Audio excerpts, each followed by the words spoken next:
अंधेरी रात में सुंदर वन सन्नाटा ओढ़े था।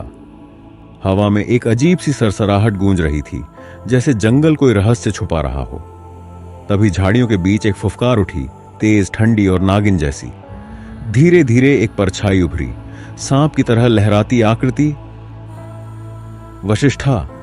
उसकी आंखों में अग्नि थी, चेहरा शांत मगर भीतर से तूफानी। तभी दूर से एक फुसफुसाहट आई, महाराज विक्रम का समय अब ठहर गया है। उसी पल जंगल की जमीन थरथराने लगी। पेड़ों की छाया में से राजगुरु तक्षक देव का विकराल नागरूप प्रकट हुआ। उसकी आंखों में मौत नाच रही थी। वशिष्ठा ने धीमे स्वर में कहा, अब अंत शुरू हुआ है। और अंधेरे में दूर कहीं एक डमरू बजा, जैसे देवता भी कांप उठे हों। यह कहानी है इच्छाधारी नागिन वशिष्ठा की। मित्रों, हिमालय की तलहटी में फैले घने और रहस्यमय सुंदर वन की हवाओं में एक अनकही कथा गूंजती थी। एक ऐसी कथा जो समय की सीमाओं से परे थी, जहां न तो दिन का ठिकाना था न रात का अंत। ये वही वन था जहां शताब्दियों पुरानी गुफाएं, देवताओं द्वारा रोपे गए देव वृक्ष और दिव्य प्राणियों की गुप्त स्मृतियां धरती के गर्भ में छिपी थीं। इसी वन के एकांत और गहराइयों में वास करती थी इच्छाधारी नागिन वशिष्ठा, एक ऐसी प्राचीन आत्मा जो न केवल इच्छाओं के अनुसार रूप बदल सकती थी, बल्कि समय, मृत्यु और संकल्प पर भी उसका पूर्ण नियंत्रण था। वशिष्ठा कोई साधारण अस्तित्व नहीं थी, वह युगों से जीवित थी। उसके ज्ञान और शक्तियों की गहराई को समझना मनुष्यों के लिए असंभव था। वह प्रकृति की संरक्षिका थी। उसके स्पर्श से मुरझाए वृक्ष हरे हो उठते, घायल पशु पुनः जीवित हो उठते और अंधकारमय मार्गों में प्रकाश फैल जाता। उसका स्वभाव शांत, विवेकपूर्ण और करुणामयी था, पर फिर भी वह मनुष्यों से दूर रहती थी। उसका यह एकांतवास डर या घृणा से नहीं था, बल्कि एक गहरी समझ से उपजा था कि मनुष्य का हृदय स्थिर नहीं होता। वे उसके उद्देश्य, उसकी उपस्थिति और उसकी शक्तियों को समझ नहीं पाएंगे। इसीलिए वह स्वयं को छिपाकर रखती थी और इसलिए वह केवल वन के संतुलन और जीवन चक्र की रक्षा करती रही। परंतु उसके हृदय की गहराइयों में एक ऐसी अग्नि जल रही थी जो अमृता की शांति में भी चैन नहीं लेने देती थी। उसके भीतर एक अजीब पीड़ा थी, एक अनसुनी, अनकही आकांक्षा कि काश वह भी आम मनुष्यों की तरह जीवन जी पाती। उसका भी कोई जीवन साथी होता जो उसे प्रेम से देखता, जिसके साथ वह सुबह का सूरज देखती, बारिशों में भीगती और रात को थके सिर उसके कंधे पर टिकाकर सो पाती। काश वह भी मां बनती, कोई उसे मां कहकर पुकारता, उसके आंगन में हंसी गूंजती, खिलौने बिखरे होते। परंतु यह सब एक छलावा था, क्योंकि उसे प्राप्त था अमृतत्व का वरदान, या कहें अभिशाप। इस अमृता से मुक्ति का केवल एक ही उपाय था, अपनी नागमणि को त्याग देना। लेकिन यह किसी भी साधारण व्यक्ति को नहीं दी जा सकती थी। यह मणि अपार शक्तियों का स्रोत थी, एक ऐसा रहस्य जिसे धारण करने का अधिकार केवल उसी को हो सकता था जो पूर्णतः धर्मपरायण, निष्कलंक, करुणामयी और मानवता के लिए समर्पित हो। ऐसा व्यक्ति जिसकी आत्मा स्वयं प्रकृति के समान शुद्ध हो। वशिष्ठा जानती थी कि यदि यह मणि किसी गलत हाथों में चली गई, किसी ऐसे व्यक्ति के पास जिसमें लोभ, छल या हिंसा की भावना छिपी हो, तो इसका परिणाम भयावह होगा। प्रकृति स्वयं असंतुलित हो जाएगी और संसार का अंत हो जाएगा है। इसीलिए 1000 वर्षों से अधिक समय से वशिष्ठा प्रतीक्षा कर रही थी, एक ऐसे व्यक्ति की जो इस मणि का सच्चा स्वामी बन सके। पर हर युग में, हर मनुष्य में उसने कहीं ना कहीं कोई दोष देखा और प्रतीक्षा चलती रही। इसी समय सुंदरवन की सीमाओं से परे एक समृद्ध और विशाल राज्य था, आर्यनगर, जिसकी भूमि सुवर्ण सी दमकती थी और जहां का शासन था राजा विक्रम के अधीन। विक्रम, जो न केवल परम प्रतापी योद्धा थे, बल्कि धर्मनिष्ठ, न्यायप्रिय और जन कल्याण में समर्पित राजा भी। उनकी प्रजा उन्हें देवतुल्य मानती थी। वह दयालु थे, निष्पक्ष थे और अपने कर्तव्यों से कभी विमुख नहीं होते थे। परंतु एक बात थी जो उन्हें अधूरा रखती थी, वह अब तक अविवाहित थे।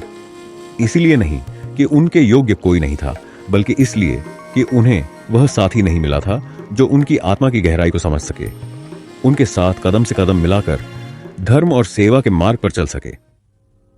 राजा विक्रम के दरबार में एक प्रमुख और अत्यंत ज्ञानी राजगुरु था, तक्षक देव। बाह्य रूप में वह वेद, तंत्र और सिद्धियों का महान झाता था, परंतु भीतर ही भीतर वह शक्ति और सत्ता की भूख से जला जा रहा था। उसकी आंखों में वैराग्य नहीं, वासना थी, ज्ञान नहीं, नियंत्रण की प्यास थी। वह जानता था कि यदि कभी नागमणि उसके हाथ लगी तो वह स्वयं ईश्वर बन सकता है। ऐसे ही एक दिन जब सुंदर वन में देवों के सम्मान में आयोजित वार्षिक आखेट के लिए राजा विक्रम ने प्रवेश किया तो एक अनदेखी घटना ने पूरे समय का रुख बदल दिया। आखेट के मध्य जब वह वन की गहराइयों में पहुंचे तो उन्होंने एक घायल हिरण को देखा। हिरण का शरीर कांप रहा था, आंखों में पीड़ा थी। विक्रम का हृदय द्रवित हो गया। उन्होंने शाही वस्त्र से उसका घाव बांधा और उसे जल पिलाया। यह दृश्य वृक्षों के ऊपर बैठी वशिष्ठा देख रही थी और उस क्षण जैसे एक शाश्वत मौन टूट गया। उसने विक्रम की आंखों में झांका और वहां उसे वही ज्योति दिखी जिसकी वह सदियों से प्रतीक्षा कर रही थी। एक दिव्य कंपन उसके भीतर फैल गया। उसे लगा जैसे समय रुक गया है, जैसे ब्रह्मांड ने उत्तर दे दिया हो। विक्रम की दया, उसका निस्वार्थ प्रेम, उसकी करुणा वशिष्ठा के अमर हृदय में तूफान ले आए। पर तभी अचानक एक कर्कश फुफकार हवा को चीरती हुई आई।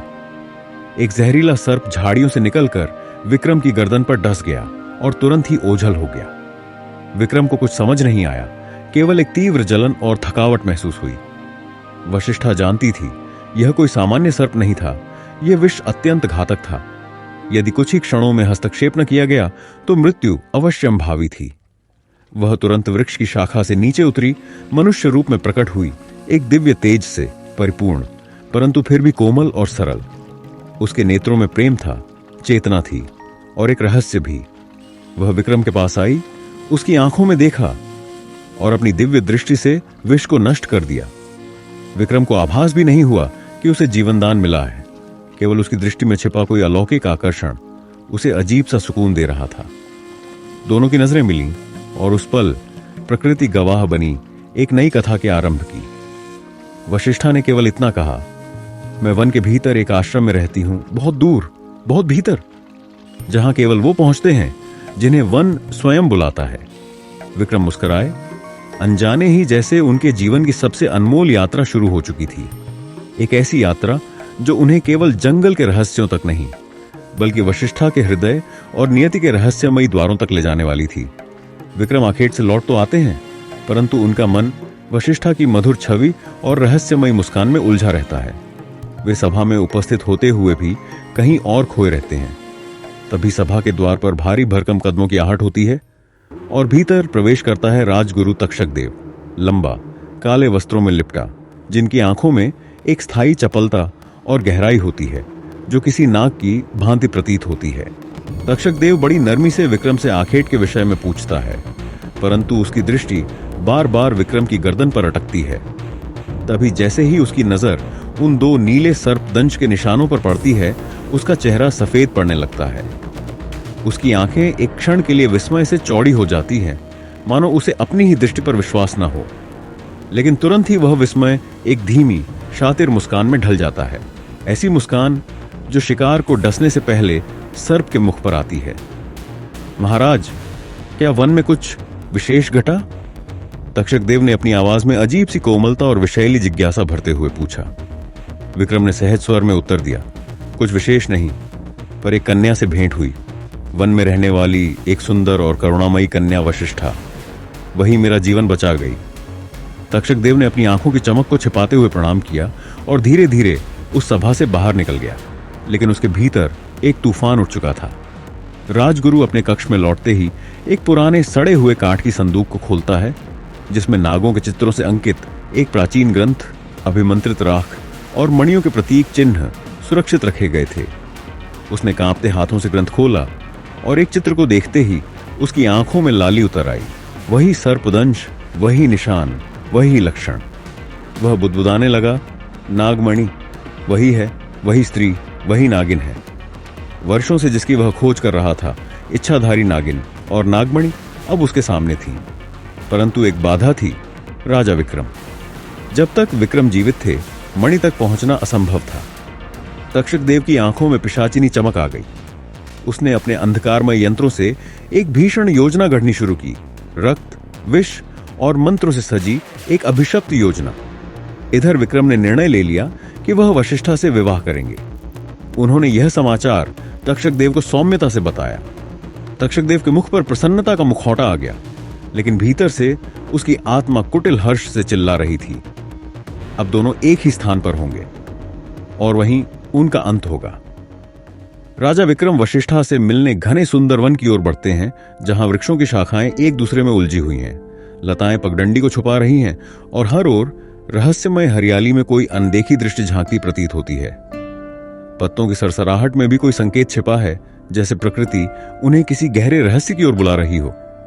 अंततः वे पहुंचते हैं उस जंगली सरोवर के किनारे, जहां वशिष्ठा पहले से उनका इंतजार कर रही होती है। चंद्र प्रकाश में उसकी आंखें चमक रही होती हैं, एक तरफ प्रेम, दूसरी तरफ पीड़ा का भाव। विक्रम उसके सामने झुकते हैं और धीमी आवाज में कहते हैं, वशिष्ठा, क्या तुम मेरी रानी बनोगी? वशिष्ठा कुछ क्षण मौन रहती है। उसकी आंखों में एक तूफान है। वह विक्रम को चाहती है, पर एक भय उसे रोक रहा है, एक रहस्य जो उसके अस्तित्व से जुड़ा है। महाराज, वह कुछ कहने ही वाली थी कि तभी अचानक जंगल की हवा भारी हो जाती है। झाड़ियों से एक अजीब सी स्याह लहर उठती है और एक भीषण राक्षसी सर्प बाहर निकलता है। उसकी लंबी धुआंसी देह मिट्टी को जलाती हुई रेंगती है। उसकी आंखें अंगारे की तरह जल रही हैं और फनों पर अजीब चमकते अभिशप्त चिन्ह हैं, जो देखते ही डर पैदा कर देते हैं। वह सर्प एक दहाड़ के साथ विक्रम पर झपट पड़ता है और पलक झपकते ही उन्हें अपनी कुंडलियों में जकड़ लेता है।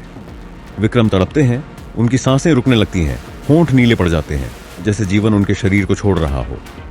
वशिष्ठा भय से कांप उठती है, लेकिन उसके भीतर छुपा नागिन स्वरूप जागने लगता है। वह मंत्रोच्चार करती है, हाथों से दिव्य अग्नि प्रवाहित करती है, पर वह सर्प निर्भीक है। उसके ऊपर कोई प्रभाव नहीं होता।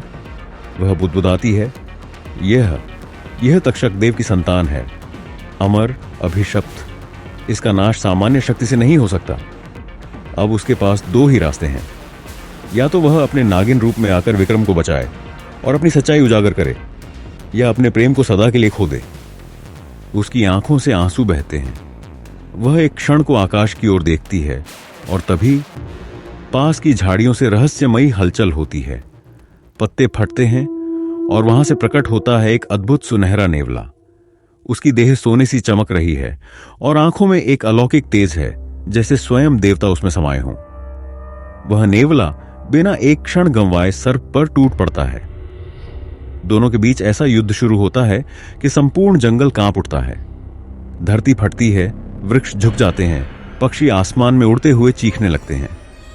सर्प अपनी पूंछ से धरती को कोड़े की तरह मारता है, लेकिन नेवला बिजली सी चपलता से बचता है और हर बार उसके फनों पर वार करता है। वशिष्ठा और विक्रम अवाक देखते हैं। प्रकृति में दो प्राचीन शक्तियां टकरा रही हैं। अंततः नेवला सर्प की गर्दन पर आखिरी वार करता है। एक भीषण चीख जंगल को चीरती है और सर्प की देह काली राख बनकर जमीन पर गिरती है। नेवला कुछ क्षणों तक विक्रम और वशिष्ठा को देखता है और फिर एक हल्की चमक के साथ अदृश्य हो जाता है, जैसे वह कोई दिव्य रक्षक था जो समय पर प्रकट हुआ और अपना कार्य पूर्ण कर चला गया। वशिष्ठा अभी भी कांप रही होती है। विक्रम उसकी ओर देखते हैं और वशिष्ठा के चेहरे पर भय का साया अब शांति में बदल जाता है। वह विक्रम को बचा लेती है और अब समय आ गया था सत्य कहने का। वह विक्रम के सामने अपना इच्छाधारी नागिन रूप प्रकट करती है।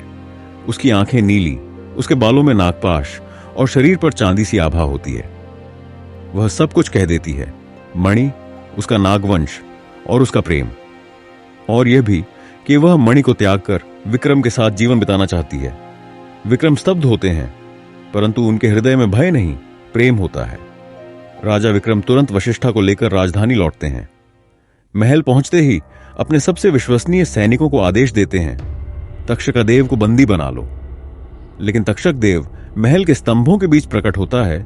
उसकी आंखें अब किसी संत की नहीं, एक पागल तांत्रिक की हैं। वह एक भीषण अट्टहास करता है, मूर्ख राजा, तू सोचता है कि मुझे पकड़ सकेगा? तक्षक देव मंत्रोच्चार करता है और उसकी छाया से सैकड़ों भयानक काले अभिमंत्रित सर्प फुफकारते हुए प्रकट होते हैं। वे लहराते हुए सैनिकों की ओर झपटते हैं। उनके विष से तलवारें काली हो जाती हैं, ढालें पिघलने लगती हैं। सैनिक बहादुरी से लड़ते हैं, पर संख्या बहुत अधिक है। वशिष्ठा अब शांत नहीं रहती। उसकी देह से एक तेजस्वी प्रकाश फूटता है और वह अपने पूर्ण नागिन रूप में परिवर्तित हो जाती है। आंखों में अग्नि, मस्तक पर नाग चिन्ह और शरीर पर दिव्य नाग कवच। वह एक के बाद एक अभिमंत्रित सर्पों को कुचलती जाती है। उनकी फुफकारें चीखों में बदल जाती हैं और जंगल की गूंज महल में फैल जाती है। उधर राजा विक्रम स्वयं तक्षक देव का सामना करते हैं। तलवार और तंत्र का घोर युद्ध आरंभ होता है। तक्षक देव हवा में मंत्रों से आग की रेखाएं खींचता है। विक्रम अपनी तलवार से उन मंत्रों को चीरता है। भूमि कांपती है, महल की दीवारें दरकने लगती हैं। विक्रम तक्षक देव को लहूलुहान कर देते हैं। उसकी आंखों में अब पागलपन और घृणा का विकराल तूफान है। अब तक्षक देव का रूप बदलता है। वह आधा मानव आधा नाग बन जाता है। उसकी आवाज गूंजती है, राजा, तेरी सबसे बड़ी कमजोरी तेरी प्रजा है। देख, अब वही मेरी अग्नि बनेगी। वह एक जहरीली सीटी बजाता है और उसके सर्प नगर की ओर बढ़ते हैं। बच्चे, महिलाएं, वृद्ध सब भय से चिल्लाते हैं। आग और विष की परछाइयां नगर में फैल जाती हैं। विक्रम की आंखों में आंसू छलक जाते हैं। वह तलवार फेंककर तक्षक देव के सामने खड़े हो जाते हैं। अगर तुझे मुझसे द्वेष है तो मुझे मार, पर मेरी प्रजा को छोड़ दे। तक्षक देव हंसता है, शूरवीरता यही तुझे दुर्बल बनाती है। और वह अपनी सारी तांत्रिक शक्ति एकत्र कर एक महाविनाशक मंत्र से विक्रम पर हमला करता है। एक काले प्रकाश का तूफान विक्रम को अपनी चपेट में लेता है और वह हवा में उछलते हुए जमीन पर गिरते हैं, लहूलुहान, मूर्छित। पूरा महल थम जाता है। सैनिक कांपते हैं। वशिष्ठा की चीख गूंजती है, विक्रम, अब युद्ध केवल शक्ति का नहीं, प्रेम और कर्तव्य का अंतिम परीक्षण बन चुका है। अब जंगल, महल और समस्त वातावरण में सिर्फ एक ध्वनि गूंजती है, मृत्यु का मौन। यह सब देखकर वशिष्ठा का हृदय जैसे फट पड़ा। विक्रम के पास बैठते ही उसकी आंखों से आंसू बहने लगे, पर वे आंसू साधारण नहीं थे। उनमें शापित युगों का दुख घुला हुआ था। वह धीरे धीरे अपने दिव्य रूप से मनुष्य रूप में लौट आई, एक टूटी हुई, हारी हुई स्त्री जो अपने प्रिय की निःशब्द मृत्यु के सामने रो रही थी। तभी चारों ओर एक अजीब सी सर्पिल धुंध छा गई। धुंध के बीच से एक लंबा भयावह साया उभरा। वह था तक्षक देव। उसकी आंखों में लाल अंगारे धधक रहे थे। वह वशिष्ठा की ओर घिनौनी मुस्कान के साथ बढ़ा और गुर्राया, मणि मुझे सौंप दो, नहीं तो यह शव मात्र शुरुआत होगी। मैं विक्रम को मार डालूंगा और फिर इस पूरे नगर को जलाकर भस्म कर दूंगा। वशिष्ठा ने कांपते स्वर में कहा, तुम इस मणि के योग्य नहीं हो। यह तुम्हें स्वीकार नहीं करेगी। इसकी ऊर्जा तुम्हारे भीतर विद्रूपता भर देगी। पर तक्षक देव ने अट्टहास किया, ऐसा अट्टहास कि आकाश कांप उठा। मूर्ख स्त्री, तुझे क्या पता, यह मणि हजारों वर्षों पूर्व मेरी ही थी। तुझसे पहले मैं ही इस मणि का स्वामी था, परंतु तब इसे मुझसे छीन लिया गया और मुझे मृत्यु दंड दे दिया गया। मैं जन्म जन्मांतर से इसी मणि को खोजता रहा हूं और अब यह मेरी होगी। वातावरण में भय गहराता जा रहा था। पक्षी चिल्ला चिल्लाकर उड़ने लगे और काली घटाएं नगर पर छा गईं। वशिष्ठा ने कांपते हुए अपनी हथेली ऊपर उठाई। मणि प्रकट हुई। वह तेजस्वी थी, किंतु अब उसमें एक बेचैनी, एक द्वंद्व झलक रहा था। वह उसे तक्षक देव को सौंपने ही वाली थी कि तभी एक तेज सुनहरी चमक ने आकाश को चीर दिया। वही सुनहरा नेवला प्रकट हुआ, लेकिन अब वह दिव्य पुरुष के रूप में था। उसका स्वर गंभीर और स्पष्ट था, ठहरो वशिष्ठा, यह मणि तक्षक देव के लिए नहीं, राजा विक्रम के लिए है। वह ही इसके योग्य हैं। मणि उन्हें जीवनदान देगी। वशिष्ठा की आंखों में आशा की किरण फूट पड़ी। उसने कांपते हुए हाथों से मणि विक्रम के हृदय पर रख दी। कुछ क्षणों तक सन्नाटा छाया रहा। फिर अचानक विक्रम का शरीर एक तेज दिव्य प्रकाश से भर उठा। मणि उनके शरीर में समा गई। उनकी आंखें खुली, घाव भरने लगे और वह धीरे धीरे उठ खड़े हुए। अब वह साधारण राजा नहीं थे, वह अब मणि के शक्तिशाली स्वामी थे। यह दृश्य देखकर तक्षक देव पागल हो उठा। वह एक झटके में विशाल, काले, भयंकर राक्षसी नाग रूप में बदल गया। उसके मुंह से आग निकल रही थी और उसके चारों ओर सैकड़ों अभिमंत्रित विषैले नाग फुफकारते हुए प्रकट हो गए। पर विक्रम अब शांत थे। उन्होंने अपनी तलवार को उठाया, उसमें मणि का दिव्य प्रकाश भर गया। फिर आरंभ हुआ एक भयंकर युद्ध, तलवार और विष, प्रकाश और अंधकार, धर्म और अधर्म के बीच। उधर सुनहरा नेवला भी युद्ध भूमि में कूद पड़ा।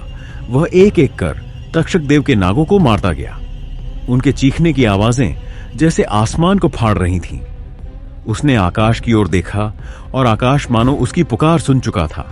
वहीं से बिजली गिरी और उसकी तलवार पर आकर ठहर गई अब वह तलवार सिर्फ लोहे की नहीं, दैवी शक्ति से युक्त हो चुकी थी। हवा स्थिर हो गई, पक्षियों की चहचहाहट थम गई और चारों ओर सन्नाटा छा गया। विक्रम ने एक भयानक हुंकार भरी और अपनी पूरी शक्ति के साथ छलांग लगाकर तक्षक देव की ओर अंतिम वार किया। समय जैसे थम गया। जैसे ही तलवार ने तक्षक देव के शरीर को छुआ, आकाश में ऐसी गरज हुई मानो स्वयं ब्रह्मांड ने उसकी चीख सुनी हो। धरती कांप उठी, वृक्ष उखड़ने लगे और तक्षक देव का राक्षसी शरीर तेज रोशनी में जलकर राख हो गया। उसकी चीख इतनी भयावह थी कि दूर के गांवों में बच्चे डरकर मां की गोद में छिप गए। और फिर शांति छा गई। लेकिन वो सामान्य शांति नहीं थी। वो एक ऐसी शांति थी जिसमें एक युग के अंत की गंभीरता थी। आकाश अब निर्मल था, धरती की धड़कनें सामान्य हो चुकी थीं। देवताओं के पुष्प वर्षा करने लगे और आकाश गंगा के तारे मानो धीरे धीरे मुस्कुराने लगे। विक्रम थका हुआ था, पर उसकी आंखों में अब भय नहीं, बल्कि गहरी संतुष्टि थी। विक्रम के घायल सैनिक उन्हें देखकर श्रद्धा और गर्व से भर उठे। वशिष्ठा की आंखों में आंसू थे, पर वे अब पीड़ा के नहीं, विजय और प्रेम के आंसू थे। तभी सुनहरा नेवला उनके सामने आया। विक्रम और वशिष्ठा ने उससे पूछा, आप कौन हैं? उसने उत्तर दिया, मैं वह हूं जिसकी यह जिम्मेदारी है कि मणि सदैव योग्य हाथों में रहे। जब वशिष्ठा को यह मणि सौंपी गई थी, तब से मैं उसके रक्षक रूप में जन्मा था। अब यह दायित्व तुम्हारा है विक्रम। विक्रम ने मणि की ओर देखा, फिर शांत स्वर में कहा, मैं यह मणि नहीं चाहता। मैं वशिष्ठा से विवाह करना चाहता हूं। अमृतत्व मेरे लिए श्राप है, वरदान नहीं। कृपया इसे वापस ले लीजिए। सुनहरा नेवला मुस्कुराया। उसने मणि को विक्रम से ले लिया और विक्रम से उनका मुकुट मांगा। विक्रम ने मुकुट सहर्ष दे दिया। नेवले ने मणि को मुकुट में जड़ दिया और कहा, अब यह मुकुट तुम्हारा उत्तरदायित्व है। तुम इसे धारण करोगे और तुम्हारे बाद जो भी योग्य होगा वही इसे धारण करेगा, और मैं इसकी सदा रक्षा करता रहूंगा। यह कहकर वह पुनः नेवले के रूप में परिवर्तित हुआ और धीरे धीरे अदृश्य हो गया, जैसे एक रहस्य हवा में घुल गया हो। वशिष्ठा ने विक्रम को गले से लगा लिया। नगर में शंखनाद गूंजने लगा। प्रजा उल्लासित थी। उनका प्रिय राजा जीवित था और उसका विवाह होने जा रहा था। वशिष्ठा की हजारों वर्षों की साधना और तपस्या अब सफल हो गई थी। विक्रम और वशिष्ठा का विवाह धूमधाम से हुआ। वे आर्य नगर में प्रेम, धर्म और न्याय के साथ जीवन व्यतीत करने लगे, जब तक कोई नया योग्य राजा मणियुक्त मुकुट के योग्य न हो जाए। और दूर आकाश के किसी कोने में सुनहरा नेवला चुपचाप देख रहा था, अगली परीक्षा की प्रतीक्षा में। तो मित्रों, आपको यह कहानी कैसी लगी कमेंट बॉक्स में जरूर बताएं, और ऐसी ही और कहानियां सुनने के लिए सतयुग चैनल को सब्सक्राइब करें। राधे राधे।